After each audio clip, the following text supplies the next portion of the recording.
వి gold trusted gold buyers తాకట్టులో ఉన్న బంగారాన్ని విడిపించి ఈ రోజు ఉన్న మార్కెట్ ధరకే కొనబడును. మరిన్ని వివరాలకు సంప్రదించండి 7710 ప్రస్తుతం మనం ఆంధ్రప్రదేశ్లోని ఏపీ డిసాస్టర్ ఆఫీస్లో ఉన్నాము. ఇక్కడే లైవ్లో చూసుకుంటే ఇక్కడే అన్ని లైవ్ అప్డేట్స్ దొరుకుతున్నాయి మోంతా తుఫాన్ గురించి. దీని గురించి మనతో మాట్లాడడానికి ప్రస్తుతం డాక్టర్ పూర్ణచంద్ ఉన్నారు, ఆయనతో మాట్లాడదాం. సార్, అసలు మోంతా తుఫాన్ లైవ్ అప్డేట్స్ ఏంటి సార్? ఇప్పుడు ప్రస్తుతానికి మోంతా తుఫాను గత 6 గంటలుగా ఇంచుమించుగా 15 కిలోమీటర్ స్పీడ్తో ప్రయాణిస్తుంది. ప్రస్తుతానికి ఇది 270 కిలోమీటర్ల దూరంలో కాకినాడకి కేంద్రీకృతమైంది. ఇక్కడ చూసుకుంటే కనుక మీరు 190 కిలోమీటర్లు మచిలీపట్నానికి, 270 కిలోమీటర్లు ఆల్రెడీ చెప్పిన విధంగా కాకినాడకి, అదేవిధంగా విశాఖపట్నానికి 340 కిలోమీటర్ల దూరంలో కేంద్రీకృతమై ఉన్నది. ఇది ఈరోజు లేట్ ఈవినింగ్ అంటే ఈవినింగ్ 5:36 తర్వాత నుంచి ల్యాండ్ క్రాస్ చేసే అవకాశం అయితే మనకి ప్రస్తుతానికి ఉన్న సమాచారం ప్రకారం ఆ విధంగా ఈవినింగ్ క్రాస్ అయ్యే అవకాశం ఉన్నది. ఈవినింగ్ నుంచి నైట్ వరకు ప్రజలు మాత్రం చాలా అప్రమత్తంగా ఉండాలి. దీనికోసం ఇక్కడ నిరంతరం పర్యవేక్షించడానికి అన్ని లైన్ డిపార్ట్మెంట్స్, రాష్ట్రంలో ఉన్న అన్ని లైన్ డిపార్ట్మెంట్స్ నుంచి ఇక్కడ ఆఫీసర్స్ని డిప్యూట్ చేయడం జరిగింది. అదేవిధంగా సమాచారం లైవ్లో అక్కడ గ్రౌండ్ లెవెల్కి ఇన్ఫార్మ్ చేస్తారు. ఎవరికి ఏది లాస్ జరగకుండా, హ్యూమన్ లాస్ లేకుండా చేయాలని చెప్పేసి హానరబుల్ మినిస్టర్ మన సీఎం గారు ఆదేశాల మేరకు అన్ని లైన్ డిపార్ట్మెంట్స్ ఆల్రెడీ అప్రమత్తం అయ్యాయి. ఆల్రెడీ మనకి తీర ప్రాంత ప్రజల్లో ఎక్కడైతే ఎఫెక్ట్ ఉన్నదో ఇప్పుడు ప్రస్తుతానికి కాకినాడ, మేజర్గా మనకి కాకినాడ దగ్గరలో తీరం దాటే అవకాశం అయితే ఉన్నది. అదేవిధంగా దాని తర్వాత కింద కోనసీమ, వెస్ట్ గోదావరి, అదేవిధంగా అనకాపల్లి కూడా ఎక్కువ ఈదురుగాలు వీచే అవకాశం అయితే ఉన్నది. దీనికోసం ఆల్రెడీ ప్రజల్ని షెల్టర్స్కి షిఫ్ట్ చేయడం జరుగుతుంది. ఆల్రెడీ 334 రిలీఫ్ క్యాంప్స్ అయితే ఆల్రెడీ ఓపెన్ చేసి పెట్టారు. అరౌండ్ 3500 రిలీఫ్ క్యాంప్స్ అయితే కనుక 2500 రిలీఫ్ క్యాంప్స్ అయితే కనుక ఆల్రెడీ ఐడెంటిఫై చేశారు.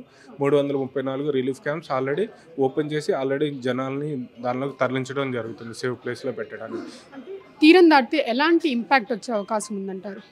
తీరం దాటేటప్పుడు ఇంచుగా ఇందాక చెప్పిన విధంగా ఈవినింగ్ టైంలో తీరం దాటడం స్టార్ట్ అవుతుంది. ఆ తీరం దాటేటప్పుడు బలమైన ఈదురుగాలు ఇంచుమించుగా 90 నుంచి 100 కిలోమీటర్ల స్పీడ్, మ్యాక్సిమం 110 కిలోమీటర్ల స్పీడ్ వచ్చే వరకు ఈదురుగాలు వీచే అవకాశం అయితే ఉన్నది.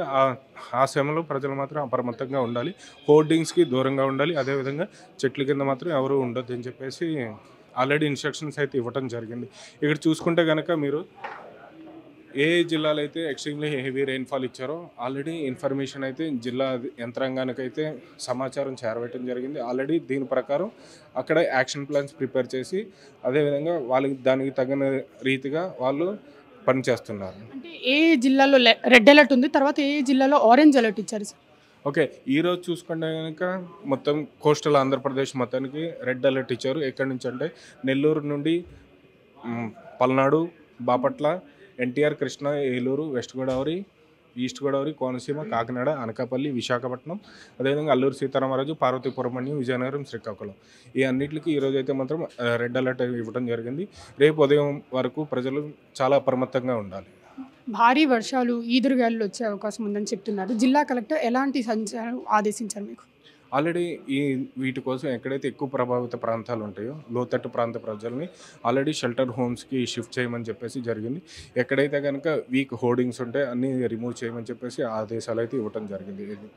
ఎన్ని షెల్టర్ హోమ్స్ పెట్టించారు సార్? అంటే ఎంతమందిని అక్కడ తీసుకెళ్లారు అన్ని జిల్లాల్లో నుంచి? మనకి 334 షెల్టర్ హోమ్స్ అయితే ఆల్రెడీ ఓపెన్ చేశారు. దానిలోకి ప్రజలను తరలించడం జరుగుతుంది. ఆల్రెడీ 2500 షెల్టర్ హోమ్స్ ఐడెంటిఫై చేశారు. కాకినాడ జిల్లాలో హై అలర్ట్ ప్రకటించారు. కాకినాడ కాకుండా పక్కన ఏ ప్రాంతాలకి హై అలర్ట్ ప్రకటించారు? కాకినాడతో పాటు దాన్ని ఆనుకుని ఉన్న జిల్లాలు కోనసీమ, వెస్ట్ గోదావరి, అదేవిధంగా పైన చూసుకుంటే కనుక అనకాపల్లి, విశాఖపట్నానికి హై అలర్ట్ అయితే ప్రకటించారండి. ఎందుకంటే తీరం దాటేటప్పుడు దాని యొక్క తీవ్రత కాకినాడతో పాటు పైన ఉన్న జిల్లాలు, కింద ఉన్న జిల్లాలకు కూడా ఎఫెక్ట్ అయితే ఉంటుంది.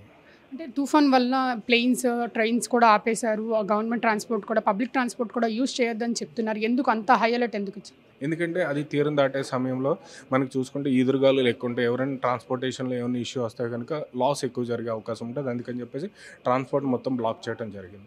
అదేవిధంగా ప్రజలు కూడా ఎవరు ప్రయాణాలు అవి పెట్టుకోవద్దు. ఇది రేపు మార్నింగ్ వరకు కొంచెం హై అలర్ట్గా ఉంటే then we will be in the safe side. NDRF, SDRF teams ఎన్ని పంపించారు? ఏ జిల్లాలకు పంపించారు? ఆల్రెడీ ఎన్డీఆర్ఎఫ్, ఎస్డీఆర్ఎఫ్ బృందాలను అయితే కనుక మనం చూసుకుంటే ఇక్కడ ఎన్డీఆర్ఎఫ్, ఎస్డీఆర్ఎఫ్ బృందాలని ఎక్కడెక్కడ అయితే పొజిషన్ చేసి పెట్టున్నారో, స్టాండ్ బై చేసి పెట్టున్నారో ఆల్రెడీ ఇక్కడ మేము చూసుకోవచ్చు. ఎన్టీఆర్ జిల్లాలో తిరుపతి, ప్రకాశం, కోనసీమ, అనకాపల్లి, రాజమండ్రి, బాపట్ల, అన్నమయ్య, ఏలూరులో ఆల్రెడీ స్టాండ్ బై పెట్టించారు. 3 ఎస్డీఆర్ఎఫ్ టీమ్స్ని అయితే కనుక స్టాండ్ బై పెట్టాము. రిజర్వ్ ఎక్కడ మనకి అవసరం పడుతుందో అక్కడికి మనం మూవ్ చేసుకునేటట్టు. అదేవిధంగా ఎన్డీఆర్ఎఫ్ చూసుకుంటే కనుక మొత్తం 13 టీమ్స్ని అయితే కనుక డిప్లాయ్ చేసి ఉంచారు. అందులో 8 ఆల్రెడీ 8 డిస్ట్రిక్ట్స్లో పొజిషన్ చేసి పెట్టారు. 5 రిజర్వ్లో పెట్టుకుని ఉంచుకున్నాం హెడ్ క్వార్టర్స్లో. కొన్ని జిల్లాలో ఫ్లడ్స్ వచ్చే అవకాశం ఉందని చెప్తున్నారు. దీనివల్ల ఇంపాక్ట్ ఏంటి సార్ అసలు మనకి? ఈ ఫ్లడ్స్ అన్నది ఏంటంటే ఇక్కడ లోకలైజ్డ్ ఫ్లడ్స్ ఉంటాయి. ఎందుకంటే కనుక లోకల్ డ్రైనేజ్ చోకింగ్ అవ్వటం కానీ అలాంటి వల్ల ఫ్లడ్స్ వచ్చే ఆస్కారం అనేది. మనకి వర్షపాతం ఎక్కువ నమోదైనప్పుడు డ్రైన్స్ని క్లియర్ ఉంటే నో ప్రాబ్లం, లేదంటే ఎక్కడైనా చిన్నగా ఫ్లడ్స్ అవకాశం అయితే ఉన్నది. రాష్ట్రంలో ఎన్ని గంటల వరకు జాగ్రత్తగా ఉండాలని చెప్తారు మీరు? రేపు ఉదయం వరకు అయితే మాత్రం ప్రజలందరూ హై అలర్ట్తో ఉండాలి. ఎందుకంటే వన్స్ క్రాస్ అయిపోయిన తర్వాత మనకి దాని యొక్క ఇంటెన్సిటీ అయితే తగ్గుతుంది. వర్షపాతం కూడా రేపటి నుంచి మెల్లగా నెమ్మదిస్తుంది. లైవ్ అంటే ఇక్కడ ఫోన్ కాల్స్ అని ఇక్కడికే వస్తాయా సార్? ఇవన్నీ కాల్స్ అని ఇప్పుడు మనం రాష్ట్రంలో ఎక్కడి నుంచి అయినా కానీ టోల్ ఫ్రీ నెంబర్స్ ఇక్కడ ఆంధ్రప్రదేశ్ రాష్ట్ర టోల్ ఫ్రీ నెంబర్ చూసుకుంటే 1070-112, అదేవిధంగా 1800-425-0101 అవన్నీ ఇక్కడే మనకి ల్యాండ్ అవుతూ ఉంటాయి. ఇక్కడ మన ఆపరేటర్స్ ఉంటారు. వాళ్ళు ఇక్కడ నిరంతరం ఎవరైనా మనకి ఫోన్ కాల్ చేసి ఏదైనా సమాచారం కావాలన్నా, వాళ్ళకి ఏమైనా సహాయం కావాలన్నా కానీ ఇక్కడ నుంచి వాళ్ళకి కోఆర్డినేట్ చేసి దాన్ని డౌన్ స్ట్రీమ్లో కన్సర్న్ ఎంఆర్ఓ కానీ కలెక్టర్ కానీ మనకి ఇన్ఫార్మ్ చేసి వాళ్ళ నుంచి వాళ్ళకి ఏదైనా సహాయం కావాలంటే కనుక వాళ్ళకి అందజేస్తాం. అదేవిధంగా ఇక్కడ చూసుకుంటే దీన్ని ఎస్ఈఓసి అంటారు, state emergency operation centre. It is like war room.